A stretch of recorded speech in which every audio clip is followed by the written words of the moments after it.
God, medyo hupa-hupa na yung sakit ng paa ko. So, we're going to work now. 10 days akong iinom ng gamot kasi medyo mataas ang aking uric acid. Ang borderline is 7.7. Ang resulta ng aking uric acid test is 6.8. So, 0.9 na lang, nasa borderline na ako. So, sinabihan ako ng doktor na 10 days akong iinom ng gamot.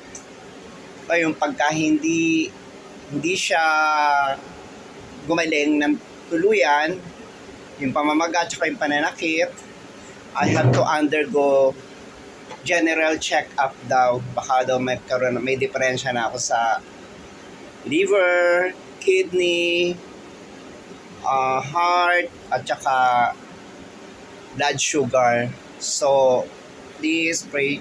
I'm praying sana naman maging okay ng aking uric acid. Kasi ninenervyos ako sa general check-up. Opo. So, kayo, what do you advise for me? Mga ka-FB, mga friends, followers, ano po ba may papayo ninyo sa akin? Do I have to undergo general check-up? Sana wag na lang. Yung medication ko is 10 days. That's all. I thank you God na medyo bumuti ng pakiramdam ko at makakapasok na ako sa aking work. I love you all.